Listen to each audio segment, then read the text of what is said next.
Welcome back to my channel teacher cool, जहाँ पे हम कर रहे हैं एग्जाम नोट्स। अब की बात कर रहे हैं न्यूक्लियर फिजिक्स के लिए, जिसका पेपर मंडे को है। एंड हम कर रहे हैं second question which is write short note on nuclear spin. But before moving on to that explanation, I would request you and I would like to tell you कि please इसको forward भी करिए, सिर्फ अपने तक मत रखिए, आपके भी मार्क्स अच्छे आएंगे। आगे भी फॉरवर्ड करिए, चैनल की भी ग्रोथ कराइए, आगे जितना हो सकता है मैक्सिमम पॉसिबल इसे शेयर कीजिए, लाइक कीजिए। Your like counts, it motivates us also कि हम अपना काम अच्छे से करते रहें। So please like, share and subscribe करना बहुत ज़रूरी है। जो गलती से भी इधर आके देख रहे हैं प्लीज़ सब्सक्राइब करके जाइए, आपके लिए भी वीडियोस बहुत जल्दी बनेंगी, right. So let's start. It's nuclear spin. Now spin हमें पता है, न्यूक्लियर पता है, तो दैट मीन्स कुछ ना कुछ हम न्यूक्लियस के अंदर ही करने वाले हैं।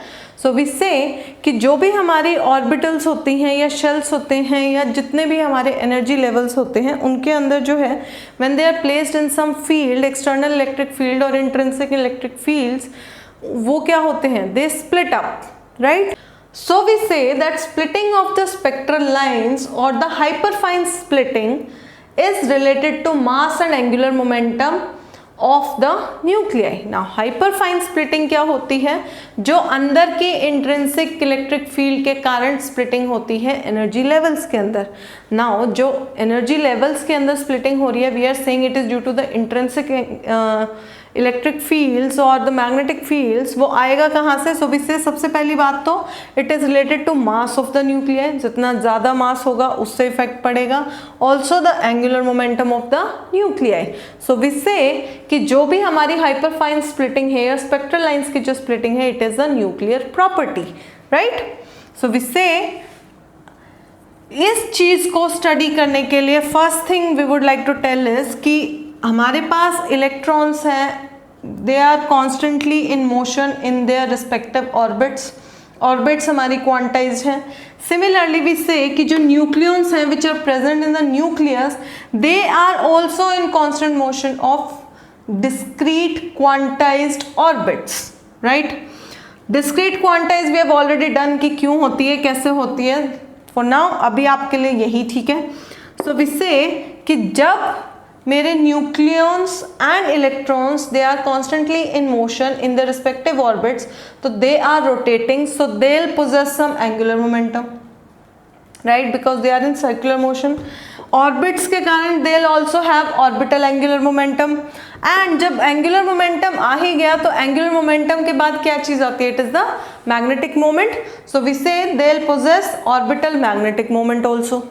क्लियर है? हमने बोला स्प्लिटिंग होगी तो किसकी प्रॉपर्टी है, न्यूक्लियर की प्रॉपर्टी है। वाई? क्योंकि वो न्यूक्लियर मास वगैरह के ऊपर क्या करेगी, डिपेंड करेगी, राइट। उसके बाद हमने बोला कि जो इलेक्ट्रॉन्स एंड न्यूक्लियंस हैं they are constantly in motion, तो उसकी मोशन के कारण they will have some angular momentum, और एंगुलर मोमेंटम के कारण they will have orbital magnetic moment. Finish. Next is electrons को हम बोलते हैं they are spinning about their own axis and they have some spin angular momentum also, जो हम S दिखाते हैं plus minus half. Similarly we say कि all of these nucleons which are present in the nucleus, they also spin about their own axis just like the electrons. Electrons की तरह ही ये spin कर रहे हैं, they have charges also, so we say they'll possess again spin angular momentum। और angular momentum की बात आती क्या आता है, spin magnetic moment। Angular momentum के कारण मैग्नेटिक मोमेंट, किसके कारण, स्पिन के कारण। So now I have orbital angular momentum, spin angular momentum, orbital magnetic moment, spin magnetic moment. तो मेरी टोटल एंगुलर मोमेंटम अगर कोई मुझसे पूछे कि न्यूक्लियंस का क्या है, सो वी से एक न्यूक्लियन, कोई भी एक न्यूक्लियन का total angular momentum will be the vector sum of its angular momentum due to spin plus its angular momentum due to orbital motion.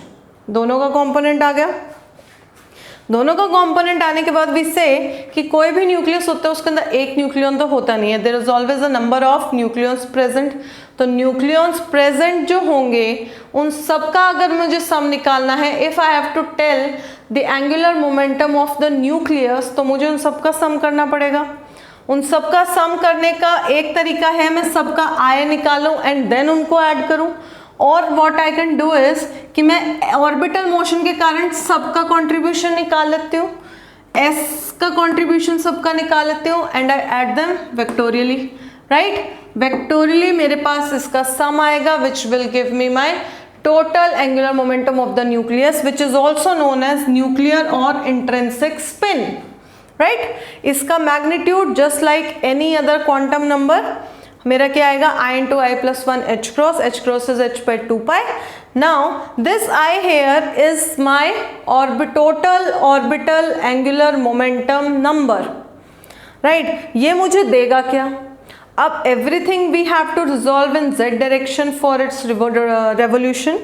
So we say कि जो मेरा I है it will define the maximum possible component of I in z direction.